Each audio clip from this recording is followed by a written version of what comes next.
दादु नमो नमो निरञ्जनं नमस्कार गुरुदेवता वन्दनं सर्वसाधवा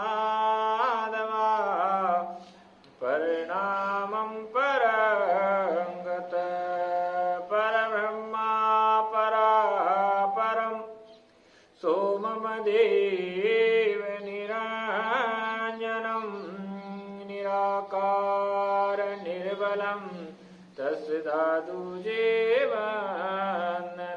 जय गुरु महाराज की जय, निरंजन निराकार की जय, सत्य राम दादू राम हरि ओम।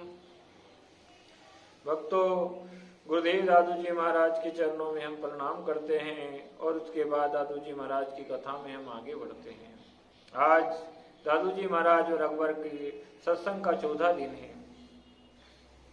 जब गुरुदेव दादू जी महाराज अकबर के दिए हुए सीधे सामान को से अन्न जो बना था उस अन्न को पहचान गए और भगवान दास से कहा कि आपने राशि अन्न खिलाने का हमारे साथ व्यवहार किया है और ये दुश्मनी आप हमसे निभा रहे हो, जीवात्मा से दुश्मनी निभा रही है, ऐसा क्यों कर रहे हो। रवासा अकबर गुरुदेव दादू जी महाराज का संकेत समझ गए और उनके ने दादू जी महाराज के चरण पकड़ लिए और कहा, प्रभु मुझे माफ करिए, राजा के कहने से मैंने ये सब कुछ कहा, अब मैं आपकी शरण में हूँ। पर गुरुदेव दादू जी महाराज ने तो अन्न को त्याग कर दिया था और कह दिया था कि ये राजसी अन्न है। उसके बाद गुरुदेव अपने बाग में चले गए।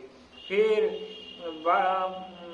राजा भगवान दास और बीरबल दोनों ही बादशाह अकबर के पास आए और बादशाह अकबर के पास आने के बाद बीरबल से बादशाह अकबर ने पूछा, क्या दादू जी ने हमारा अन्न खाया। तब बादशाह अकबर को सारी कथा बता दी कि वो तो अपनी योग शक्ति से पहचान गए और अपना अन्न त्याग दिया की। तब बीरबल ने कहा, महाराज संत के हाल पे छोड़ दे और अपना अन्न खिलाने का जिद छोड़ दे। इसके बाद बादशाह अकबर ने अपना अन्न दादू जी महाराज को खिलाने का विचार भी मन में नहीं लाया और उन्होंने अपनी जिद छोड़ दी। उसके बाद गुरुदेव दादू जी महाराज को बुलाने के लिए अकबर ने कहा कि दादू जी महाराज को बुला के लाइए, आज 4था दिन है, सत्संग किया जाएगा। बीरबल और भगवान दास गुरुदेव दादू जी महाराज को बुलाने गए और दादू जी महाराज को बुला के लाए गए। तब गुरुदेव दादू जी महाराज जब अकबर बादशाह के पास आए तो अकबर बादशाह ने उन्हें दिव्य आसन दिया और प्रणाम करके बैठ गया। उसके बाद में अकबर ने गुरुदेव दादू जी महाराज से कहा, प्रभु मुझे माफ कीजिए, मेरे अपराधों का क्षमा कीजिए, मैं बार बार अपराध करता हूँ, आप क्षमा करने वाले दयालु हैं, आप मुझ पर कृपा करिए। अगर आपकी आज्ञा है तो मैं परमात्मा के विषय में आपसे कुछ पूछना चाहता हूँ। जिस इष्ट की आप वर्णन करते हो वही इष्ट, आपका इष्ट कौन है। हिंदुओं में राम, शिव, विष्णु, ब्रह्मा अनेकों देवताओं को इष्ट मानते हैं और जिसे जो प्रिय लगता है उसे सर्वश्रेष्ठ बताते हैं, उन्हीं की वंदना करते हैं। और मुसलमानों में, तुर्कों में अल्लाह को इष्ट बताते हैं। प्रभु बगैर भेदभाव से मुझे इष्ट का उत्तर दीजिए। तब गुरुदेव दादू जी महाराज ने अकबर बादशाह से कहा कि ये बात तो सही है, लेकिन हमारे इष्ट के विषय में अगर आप जानना चाहते हो तो गुरुदेव दादू जी महाराज ने एक पद गा के सुनाया, दादू स्वर्ग भुवन पाताल मधी, आदि अंत सब सृजन सबन को देते है, सोई हमारा इष्ट। गुरुदेव दादू जी महाराज अकबर को ये पद गा के सुनाते हैं और कहते हैं, स्वर्ग पाताल और 14 भुवन की जिस सृष्टि की रचना जिस परमात्मा ने की है और वो आदि अनादि परमात्मा ही हमारा इष्ट है। इसके बाद में गुरुदेव दादू जी महाराज फिर कहते हैं कि वह सर्व शिरोमणि है, उसके ऊपर कोई भी नहीं है, उसी के प्रकाश से सारा विश्व का प्रकाशित होता है। वही हमारा इष्ट है।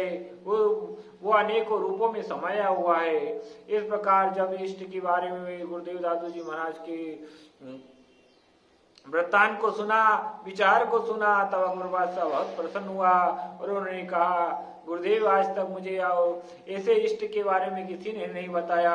सभी अपने अपने पक्षों के लिए लड़ाई लड़ते हैं। हिंदू अपने पक्ष के अपने देवताओं के लिए लड़ाई लड़ते हैं, मुसलमान अपने पक्ष अपने देवताओं के लिए लड़ाई लड़ते हैं। वो भी नबी और अल्लाह को इष्ट बताते, पर आपके जैसा भेदभाव रहित इष्ट पहली बार मैंने सुना। इसके बाद अकबर ने दादू जी महाराज से कहा कि प्रभु, आप जिस ज्योति स्वरूप का वर्णन करते हो वो ज्योति स्वरूप कहाँ विद्यमान है, और ज्योति स्वरूप का कोई छोर है या नहीं है, कि ज्योति स्वरूप क्या है, उसका मुझे उत्तर दीजिए। तब गुरुदेव दादू जी महाराज ने कहा कि सूर्य कोटि प्रकाश है, रोम रोम की दादू ज्योति जगदीश की, अंत न आवे पर। गुरुदेव दादू जी महाराज कहते हैं, ब्रह्मा की ज्योति का कोई भेद नहीं जान सकता, वह अपार है, उसकी सीमा की तुलना नहीं कर सकता। अनेक सूर्य, कोटि सूर्य भी मिलकर अगर एक साथ हो जाए तो ज्योति में समा जाएंगे, लेकिन ज्योति का पार नहीं पा सकते। उसी ज्योति से सारा विश्व प्रकाशित होता है, सारी जीव आत्मा में प्रकाशित ही उसी ज्योति से है, और उसी ब्रह्मा का स्वरूप माना जाता है, वही ब्रह्म की ज्योति है।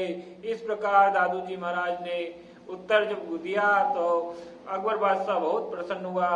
उसके बाद फिर अकबर ने बादशाह ने दादू जी महाराज से एक और प्रश्न किया कि महाराज, आप अल्लाह भी मानते हो, राम को भी मानते हो, आपके में समझ में नहीं आता कि आप मुसलमान हो तो या हिंदू हो, ये भेद को मैं जान नहीं पाया।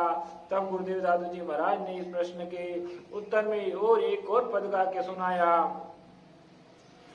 तब गुरुदेव दादू जी महाराज ने पद गा के सुनाया, और वो पद इस प्रकार था, दादू हम हिंदू होएंगे ना हम मुसलमान, षष्ठ दर्शन में हम नहीं, हम रहते रहमान।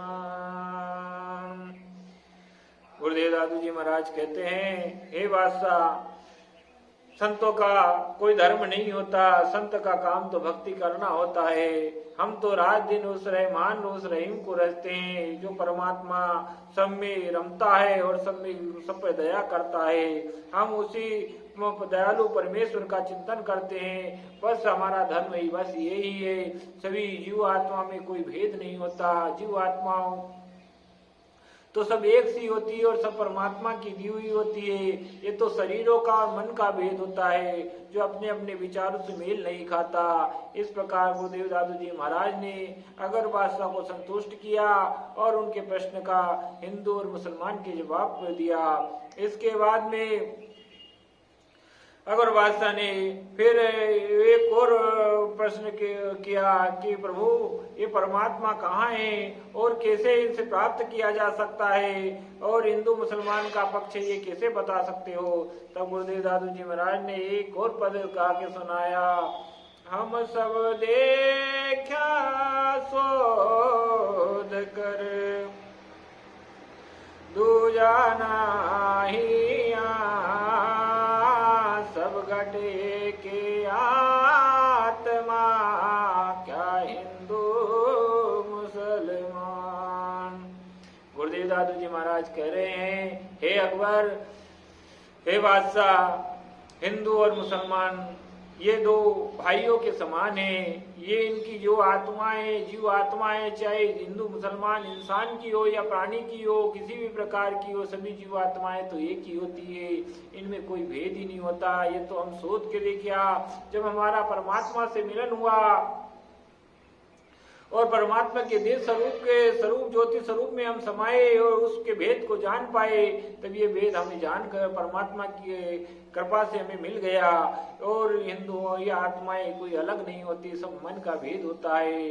इस प्रकार जब बादशाह अकबर ने गुरुदेव दादू जी महाराज के उपदेशों के और सत्संग के समान उनके प्रश्नों के जवाब सुने तब बहुत प्रसन्न हुआ। गुरुदेव दादू जी महाराज को प्रणाम किया।